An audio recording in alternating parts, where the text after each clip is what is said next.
It's a media deal worth billions of dollars. The largest merger that's ever been in the media was announced. The largest merger in history. The Walt Disney Company announced today that it is buying the Fox family channel.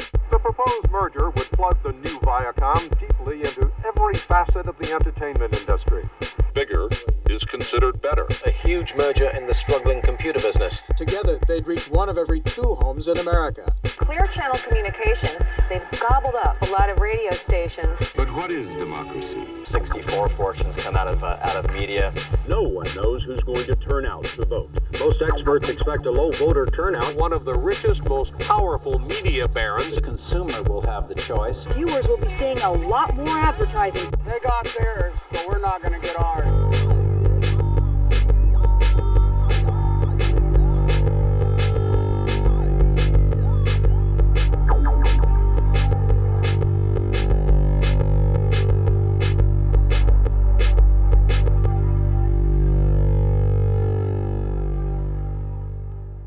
We live in a society where we are immersed in media.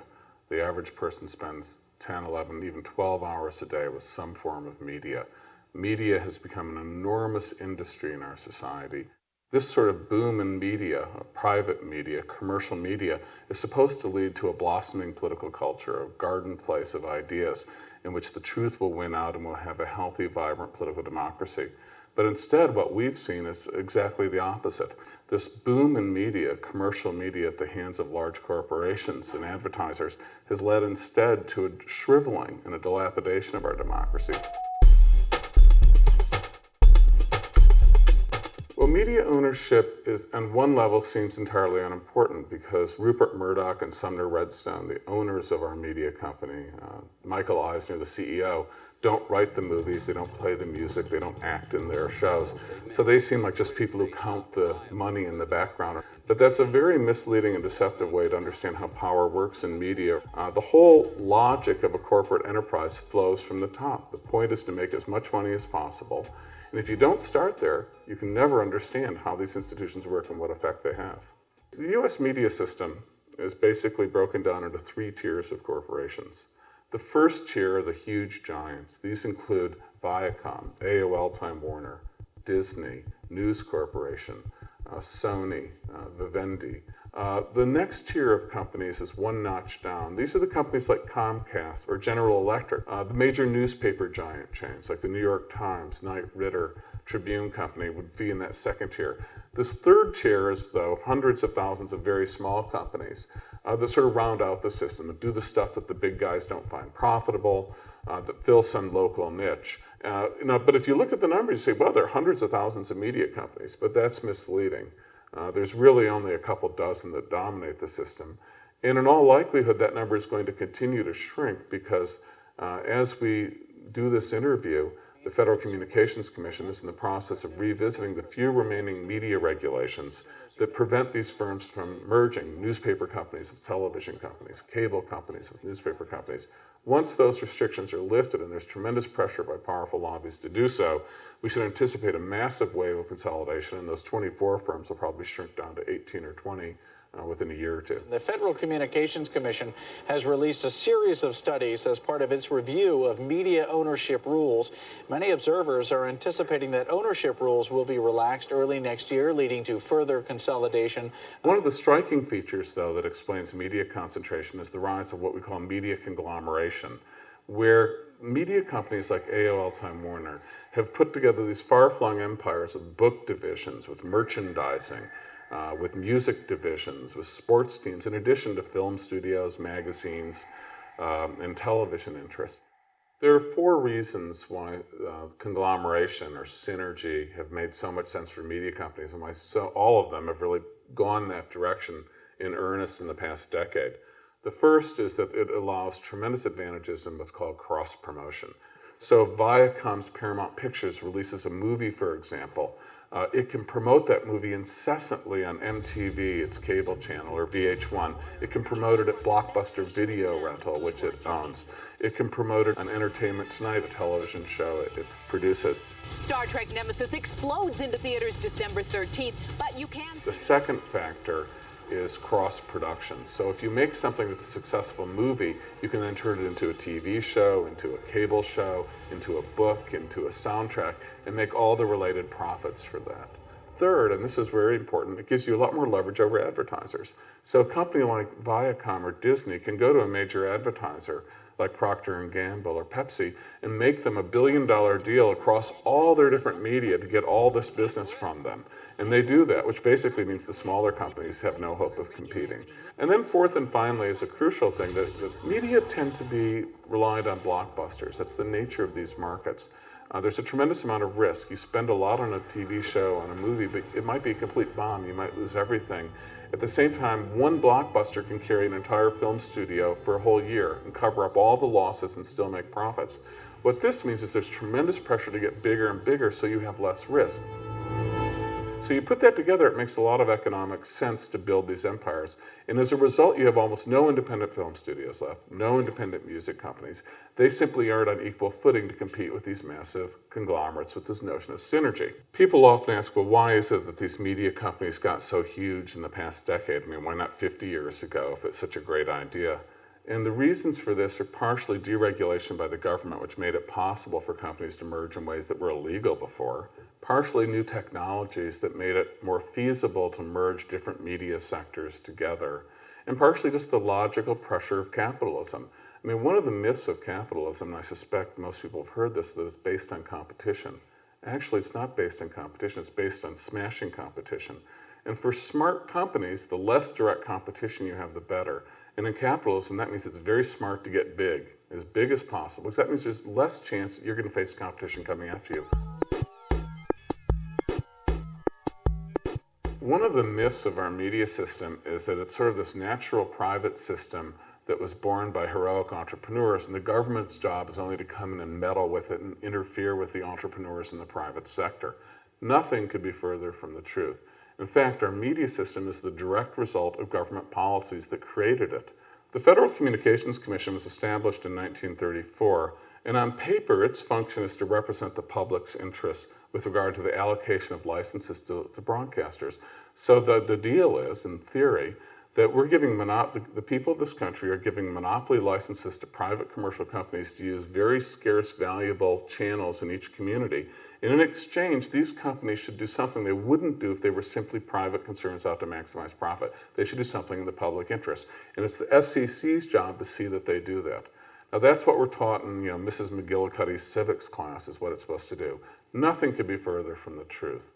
The way it has evolved over time is the FCC has proven to be almost entirely powerless to force any sort of serious public interest requirements on commercial media. And in fact, the corruption of the process would be difficult to exaggerate. One way to think about how media policy making is done in the United States is to consider the Oscar-winning film from 1974, The Godfather Part 2. Early in that film, there's a scene where Hyman Roth and Michael Corleone are sitting on top of a rooftop at a Havana hotel with a bunch of American gangsters. And they're carving up a cake that has an outline of Cuba on it. They all agree it's their cake and no one else should get a piece of it. And they're fighting over who gets the largest piece. Well, that's how media policy making is done in the United States. What I'm saying is that we have now what we have always needed, real partnership with the government.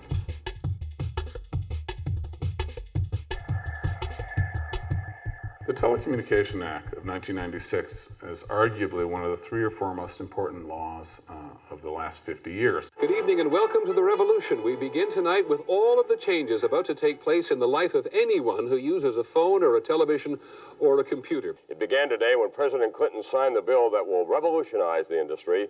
There are big changes coming in the way that we'll get television, telephone, and computer services. This was Congress's sort of charter for how it should see communication develop in the digital age, with the internet, with the changes in radio and television, that this was laying out the fundamental values that should guide the FCC for the next 2 or 3 generations to the information age.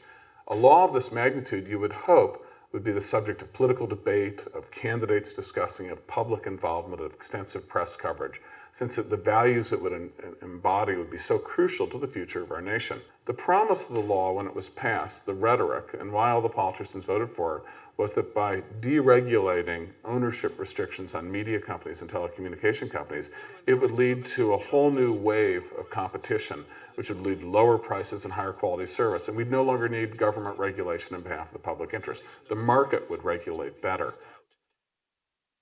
The whole notion of deregulation, though, that's used is really inaccurate. It's a misnomer. There's no such thing as deregulation. What we really mean by deregulation is simply regulation on behalf of private interests with no pretense of regulating on behalf of the public. That's what deregulation means. And when you hear the term deregulation, you should substitute that. Deregulation means regulation purely on behalf of private parties, not on behalf of the public. We will help to create an open marketplace where competition and innovation can move as quick as light. There were two industries in the bill that were explicitly deregulated immediately, one of which were the telephone companies. In 1996, we had 11 or 12 major telephone companies in the United States, the 7 Baby Bell, Sprint, MCI, WorldCom, and AT&T, and GT&E. Today, we're down to about 7, and by all accounts, we might be down to 3 or 4 companies within a few years. What that means is we'll go from a situation where we used to have just a handful of companies that were regulated to we'll have a smaller number of companies with even less regulation in the public interest, more private power. A disaster for us, great for these telephone companies. Radio is the other industry that was explicitly deregulated. Thanks again to a very powerful radio station owning lobby, a clause was put in that completely changed the ownership restrictions on radio stations in the United States. The limit before 1996 still was only 40 stations nationally that a single company could own, or up to 4 in a single community.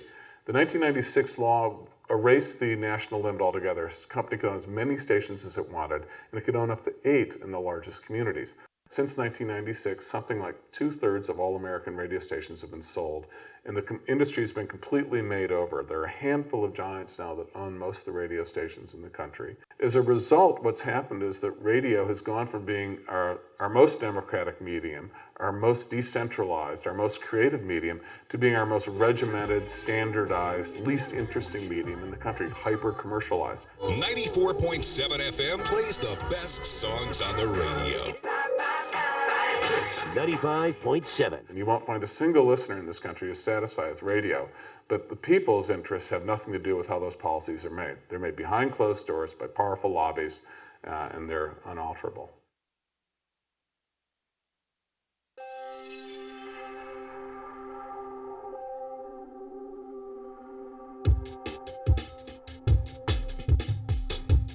On Capitol Hill today, the second day of hearings on the state of the 3 television networks.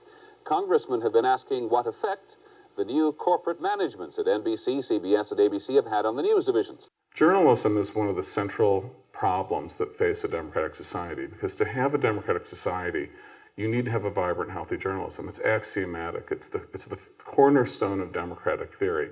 And what you need from that journalism is a feisty, rigorous accounting of people in power and people who want to be in power. They have to be held accountable so people know what they're doing. You need to have a wide range of opinions on the important issues of the day so people can formulate their own opinions. And you need to have a way to get the truth to come out. So there's some way to check for lies and to get factual accuracy to emerge. What's taken place in the last 15 years in American journalism has been that wall between church and state, between editors and reporters on one side, between owners and advertisers on the other side, has come down. Since when has the paragon of investigative journalism allowed lawyers to determine the news content on 60 Minutes? And you're questioning our journalistic integrity. No, I'm questioning your hearing. You hear reasonable and tortious interference. I hear potential Brown and Williamson lawsuit jeopardizing the sale of CBS to Westinghouse. And so that traditional deal for professional journalism has basically collapsed because the owners no longer think it makes a lot of sense. And what we've seen then in the last 15 years is the crisis of journalism emerge, where basically the professional autonomy of the field has come under sustained attack because it no longer makes commercial sense. Oftentimes people say, well, what about the First Amendment? Well, isn't that our safeguard against tyranny? Isn't that the thing that keeps our press free? And what's really happened is the First Amendment has changed dramatically from when it was written to how it's interpreted today. The First Amendment began in the 1790s as really a noble and wonderful statute, something all Americans should be extremely proud of. And it was meant originally as a social right. We have a right to a free press. We have the right to the free speech, not just for ourselves, but for the entire society. So I have the right to a free press, not so that I can make a newspaper, but also I can consume a vibrant free press. I mean, that's the principle involved. And the fundamental reason why journalism is held in such high regard by the American public lies in that long-cherished bulwark of liberty, freedom of the press. The moment of truth for the First Amendment and what it means for the free press came early in the 20th century when newspapers and journalism increasingly became the province of big corporations, of private companies, of wealthy owners, in increasingly monopolistic markets. Then the question before the courts is, how do you interpret the First Amendment? Is the right of journalists and editors to do what they want without interference, or is it right of owners, investors, to control journalism without interference? In the new corporate regime, though, unfortunately, the courts have unambiguously said the right to a free press goes to the shareholders, the corporate investors. It doesn't go to the editor, it doesn't go to the reporter. They only have their First Amendment rights to the extent the investors grant them to them. The corporations that now own our news media, that increasingly brought them into their massive empires, realize that giving journalists the autonomy to make professional decisions is bad business. It's much better business to hold your news division to a fierce accounting, to make it generate the same sort of profit as your movie division, as your TV division, as your music division.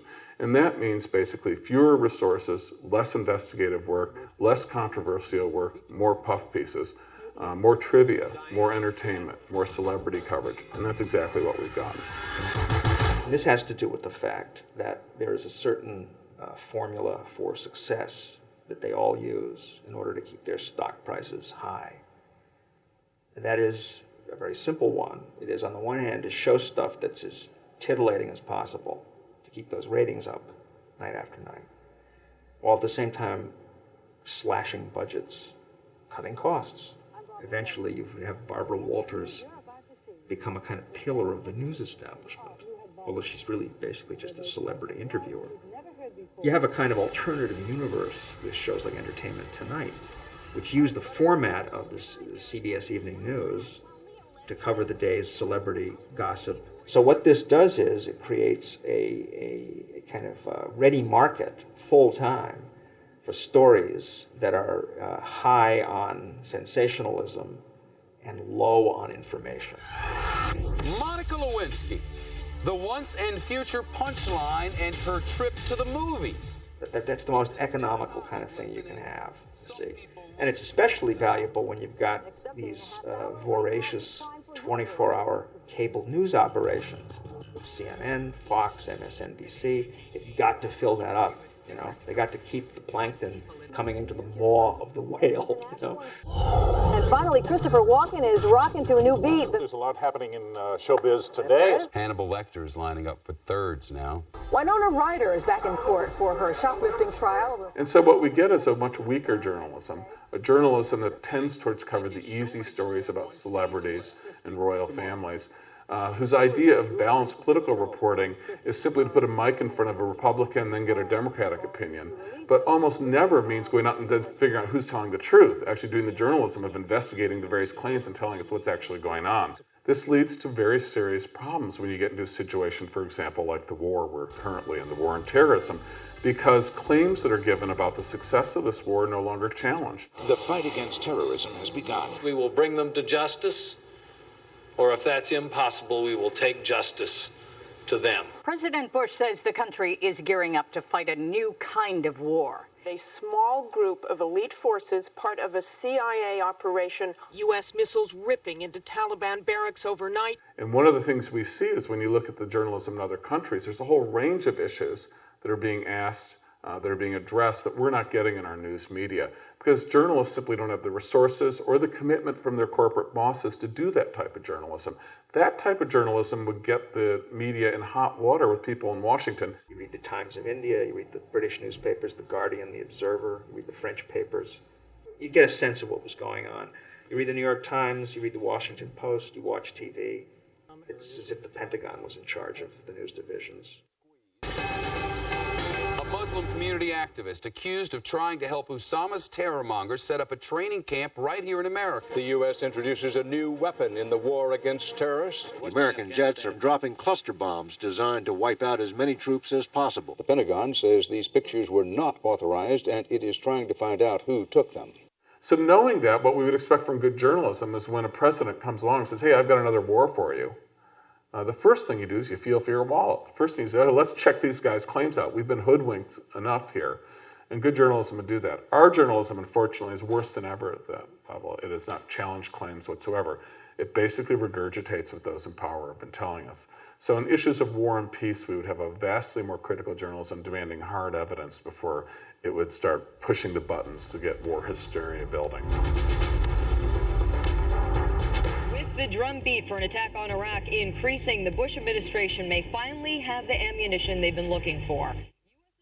The type of war coverage we've seen in the United States is exactly what you'd expect with a system dominated by a handful of very wealthy corporations that benefit by having a world run by the United States to make the world profitable for them. To expect those sorts of firms to foster journalism that's going to be critical of a U.S. War on terrorism, a U.S. role in the world, is illogical. And we've gotten the sort of journalism accordingly that basically reflects the values of the owners. Now, even if the people at the top of the system were the most civic-minded, decent, rational, humane people in the world, who would never think of interfering with the news operations, even if that were the case, this ongoing concentration of the media would still pose a grave danger to democracy because it would make serious news unlikely. It also means that people in power don't get covered as rigorously. Corporate power. We've had in the past 2 years enormous scandals with companies like Enron and WorldCom, where the management for years has been ripping off the government, it's been ripping off its workers, consumers. WorldCom began laying off thousands of its workers today. 6 Enron board members are resigning. The Enron Energy Company laid off 4,000 workers. I trusted the management of Enron with my life savings. They betrayed that trust. Yet until really the last second, our news media was extolling these companies as sort of the exemplars of the new economy. A healthy journalism could have nipped them in the bud in the mid-90s and could have addressed them.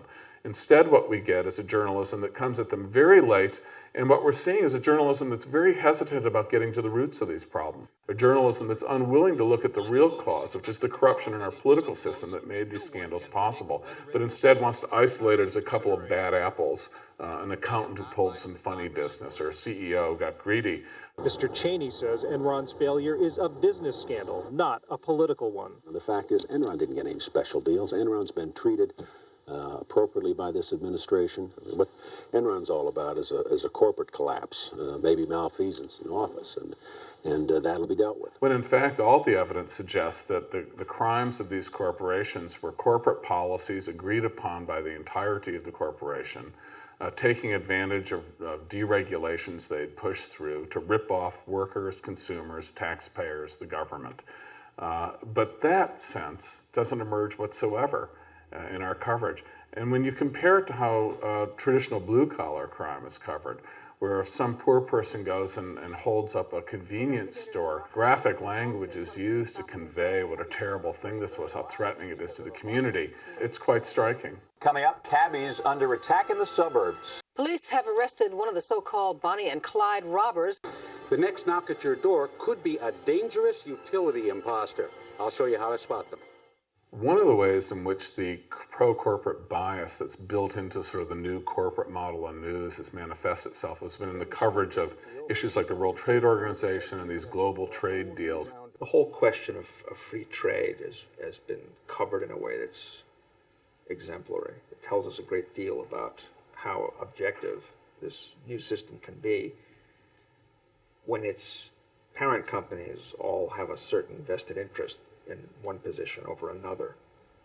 The New York Times, the TV networks, all have been little more than propaganda organs on behalf of so-called free trade. But why should Americans care when our own economy is already booming? Because trade with other countries is one reason why it's booming. 12 million American jobs, fully 10% of our workforce, a direct result of exports. We also love to buy all those low-priced imports. Economist Stephen Roach. It's a win-win situation. Which is why so many people here are on the side of President Clinton and the WTO, and not on the side of all the protesters in the streets. It just so happens this might be the worst area of coverage in the news media of the past decade, where the protesters who've opposed these movements, a heterogeneous group of citizens from a wide variety of backgrounds, have received very little coverage, and the coverage they have received has been extraordinarily distorted, emphasizing a handful of people who might be throwing a rock at a window, rather than the deeply felt, well thought out convictions of religious people, of labor, of farmers, coming from a wide variety of backgrounds. Inevitably, the mainstream media have focused on the theatrics of street violence rather than on the substance of the protest or the meaning of the protest or the reason why protesters have to be out in the streets protesting in the first place. Now, why is that? Why is the coverage here so terrible? Well, this is where you have to go back and look at all the factors built into the corporate news system that work against having an accurate and faithful accounting of debates over global economic governance.